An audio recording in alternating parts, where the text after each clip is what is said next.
فیض حمید کو 14 سال قید بامشقت کی سزا سنا دی گئی۔ فیض حمید تمام 4 الزامات میں قصوروار قرار۔ آفیشل سیکرٹ ایکٹ کی خلاف ورزی کی، اختیارات کا غلط استعمال کیا، سیاسی سرگرمیوں میں ملوث رہے، ریاست کے مفاد کو نقصان پہنچایا۔ فیض حمید پر شہریوں کو ناجائز نقصان پہنچانے کا الزام بھی تھا۔ ISPR کے مطابق فیض حمید کو دفاع کے لیے وکیل سمیت تمام قانونی حقوق فراہم کیے گئے۔ قانونی کارروائی 15 ماہ تک جاری رہی۔ سیاسی عناصر سے مل کر عدم استحکام پیدا کرنے پر الگ سے کارروائی جاری۔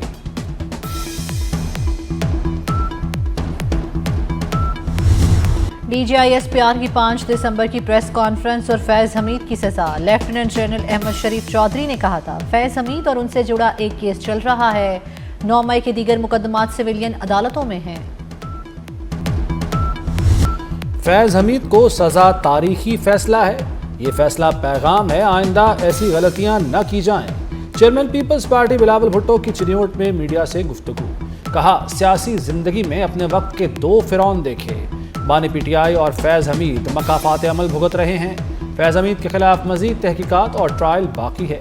بدامنی کی صورت میں گورنر راج کا آپشن موجود ہے۔ فیض حمید اور باجوہ نے جو بیج بوئے قوم برسوں کاٹے کی۔ وزیر دفاع خواجہ آصف کا فیض حمید کی سزا پر رد عمل۔ وزیر اطلاعات عطا تارڑ نے کہا فیض حمید کے خلاف فیصلہ تاریخی ہے، ریڈ لائن کراس کرنے والے شخص کو سزا ہوئی۔ فوج میں خود احتسابی کا عمل بہت مضبوط ہے۔ مشیر وزیر اعظم رانا ثناء اللہ کہتے ہیں فیض حمید سیاسی سرگرمیوں میں ملوث پائے گئے۔ فیض حمید کسی سیاسی جماعت یا سیاستدان کے ساتھ ملوث تھے۔ فیض حمید کے خلاف فیصلہ ابھی ابتدا ہے۔ فیصل واوڈا نے PTI کو خبردار کر دیا۔ 24 نیوز سے خصوصی گفتگو میں کہا بانی اور تحریک انصاف والوں کے لیے عذاب آنے والا ہے۔ PTI اب صرف سوشل میڈیا کی جماعت رہ گئی، نفرت اور انتشار کے خلاف 1 انچ کی گنجائش نہیں۔ بانی PTI آسمان سے نہیں اترے، انہیں بھی سزا ہوگی۔ گورنر خیبر پختونخوا فیصل کریم کنڈی کو پورا یقین، کہتے ہیں اڈیالہ سے صوبہ چلایا جا رہا ہے، سیکریٹریٹ اڈیالہ منتقل ہو گیا۔ سیکریٹری پریشان ہے کہ کس کی بات مانے اور کس کی نہیں، پنجاب حکومت بانی کو کہیں اور منتقل کرتے۔ فیض حمید ایک ادارے کا ملازم تھا، فیض حمید کو سزا ادارے کا اندرونی معاملہ ہے۔ وزیر اعلیٰ خیبر پختونخوا سہیل آفریدی کا ریئیکشن، بولے صاحب اختیار لوگ ہمارے ساتھ مذاکرات کریں۔ فیض حمید کا نام پہلی بار 2017 میں سامنے آیا۔ فیض حمید نے فیض آباد دھرنے کو ختم کرانے میں اہم کردار ادا کیا۔ 2021 میں فیض حمید کی کابل کے سرینا ہوٹل میں چائے پیتے تصویر نے عالمی میڈیا کی توجہ حاصل کی۔ اکتوبر 2021 میں فیض حمید کی بطور کور کمانڈر پشاور تعیناتی ہوئی۔ 10 ماہ بعد کور کمانڈر بھاولپور بنا دیا گیا۔ نومبر 2022 میں فیلڈ مارشل عاصم منیر کو آرمی چیف نامزدگی پر فیض حمید نے قبل از وقت ریٹائرمنٹ لے لی۔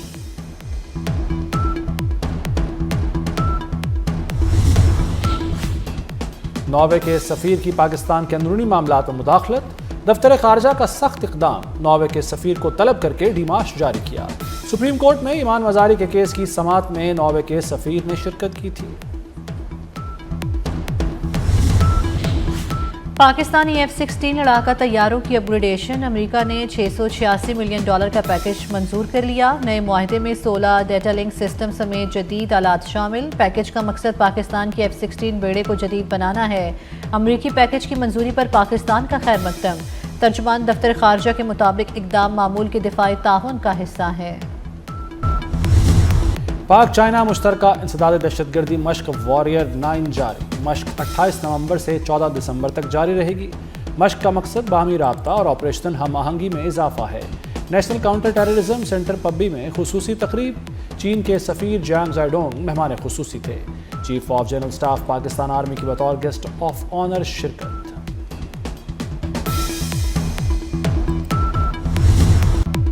افغانستان سے ہونے والی دہشت گردی پاکستان کے لیے سنگین خطرہ ہے۔ طالبان نے کارروائی نہ کی تو پاکستان اپنے تحفظ کے لیے اقدامات کرے گا۔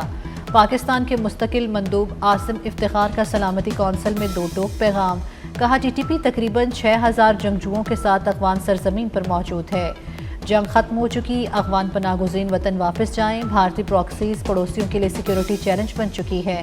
اقوام متحدہ افغانستان سے ہتھیاروں کا پھیلاؤ روکیں، پاکستان کا مطالبہ۔ افغانستان میں موجود ٹی ٹی پی قیادت کی ہدایت پر پاکستان میں دہشت گردی حملے مسلسل جاری ہیں۔ امریکی میگزین دی ڈپلومیٹ کے مطابق افغان سرزمین سے ٹی ٹی پی کے منظم حملوں نے دونوں ممالک کے تعلقات کو شدید نقصان پہنچایا ہے۔ طالبان ٹی ٹی پی کے خلاف کارروائی کی سیاسی خواہش اور صلاحیت دونوں سے محروم ہیں۔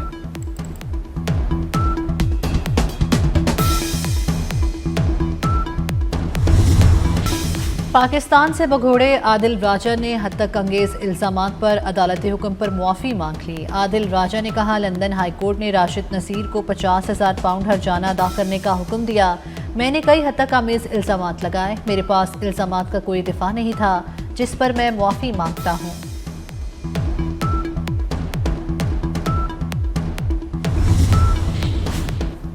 وزیراعظم شہباز شریف کی اشکاباد میں ترکمانستان کے صدر سے ملاقات، دونوں ممالک کے تاریخی اور برادرانہ تعلقات کو مزید مضبوط بنانے پر زور دیا گیا۔ وزیراعظم کی ترکمانستان کی مستقل غیر جانبداری کی 30ویں سالگرہ پر مبارکباد۔ وزیراعظم اپنے دورے میں عالمی رہنماؤں سے دو طرفہ ملاقاتیں بھی کریں گے۔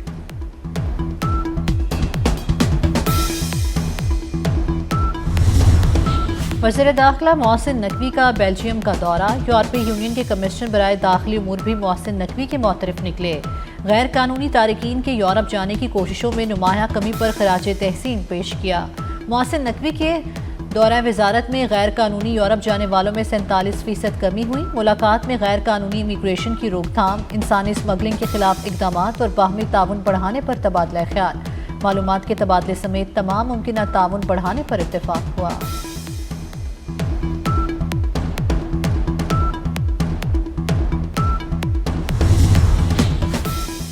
پاکستان اور اردن کے درمیان انسداد منشیات اور پولیس ٹریننگ تعاون بڑھانے پر اتفاق۔ وزیر داخلہ محسن نقوی کی اردن کے ہم منصب سے برسلز میں ملاقات، دونوں ممالک کی وزارت داخلہ کے درمیان تعاون کو مزید مضبوط کرنے پر اتفاق۔ محسن نقوی کی اردن کے ہم منصب کو دورہ پاکستان کی دعوت۔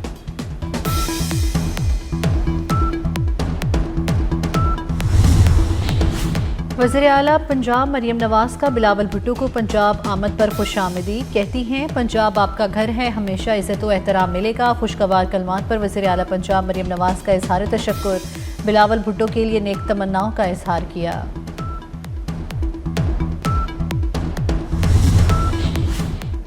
پنجاب میں پراپرٹی ٹیکس کا دائرہ کار وسیع کرنے کا فیصلہ، دائرہ کار شہروں سے بڑھا کر دیہات تک لے جایا جائے گا۔ پراپرٹی ٹیکس 2 مرحلوں میں نافذ کیا جائے گا۔ پہلے مرحلے میں کمرشل پراپرٹیز کو ٹیکس نیٹ میں لایا جائے گا، دوسرے مرحلے میں رہائشی ایریاز شامل کیے جائیں گے۔ 10 سے 15 ارب آمدن متوقع۔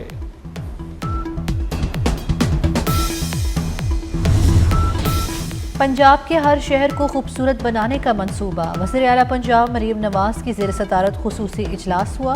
ہر شہر کی بیوٹیفیکیشن پلان کی تفصیلات اور تصاویر کا جائزہ لیا۔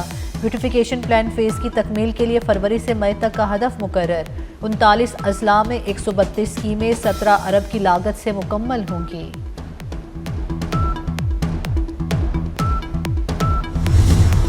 ہر ڈویژن کو صوبہ بنایا جائے، چیئرمین پنجاب گروپ میاں عامر محمود کا گوجرانوالہ میں تقریب سے خطاب۔ کہا ایڈمنسٹریٹو یونٹس چھوٹے کریں تو شاید گورننس ممکن ہو سکے۔ لاہور کے مقابلے گوجرانوالہ کو بھی ناکافی سہولیات ہیں، چاہتے ہیں گوجرانوالہ بھی صوبہ بنے، کسی کو کام کے لیے لاہور نہ جانا پڑے۔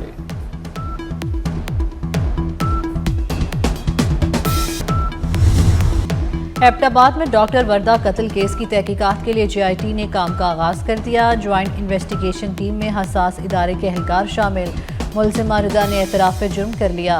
ڈاکٹر وردہ کے قتل کا سودا ندیم کے ساتھ طے ہوا۔ ندیم نے اپنے رشتہ دار شمریز سے 30 لاکھ میں ڈیل کی۔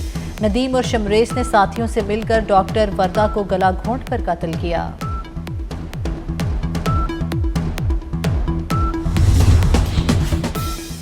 موسیٰ خیل میں انگاروں پر چلائے گئے 8 افراد کو دھمکیاں ملنے کا انکشاف۔ متاثرین کو بیان تبدیل کرنے کے لیے دھمکیاں ملنے لگیں۔ بااثر افراد بلیک میل کر رہے ہیں۔ متاثرین کا ویڈیو بیان۔ متاثرین کی وزیر اعلیٰ بلوچستان سے تحفظ کی اپیل۔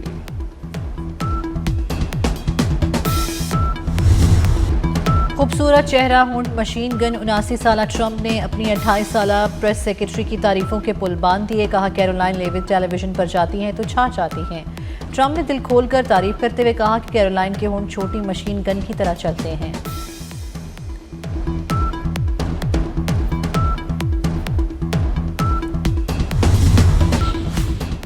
بنگلہ دیش کی تاریخ میں پہلی مرتبہ ایک ہی دن قومی انتخابات اور ریفرنڈم کرانے کا شیڈول جاری۔ انتخابات اور ریفرنڈم کے لیے ووٹنگ 12 فروری 2026 کو ہوگی۔ کاغذات نامزدگی جمع کرانے کی آخری تاریخ 29 دسمبر مقرر۔ جانچ پڑتال 30 دسمبر سے 4 جنوری تک ہوگی۔ لندن کے بعد نیو یارک میں بھی پاکستان سپر لیگ کا میلہ سجے گا۔ نیو یارک میں P S L road show 13 دسمبر کو ہوگا۔ پی سی بی کے مطابق تقریب کا مقصد سرمایہ کاروں کو پی ایس ایل انتظامیہ سے جوڑنا ہے۔ اور لاہور جیلانی پارک میں گل داؤدی فیسٹیول جاری۔ مختلف اقسام کے رنگ برنگے پھولوں کی نمائش۔ گلابی، پیلے، نارنجی اور سفید رنگوں کے پھول ہر عمر کے افراد کے لیے توجہ کا مرکز۔ نمائش میں آبشار اور گاڑی کو بھی پھولوں سے خوبصورت انداز میں سجایا گیا ہے۔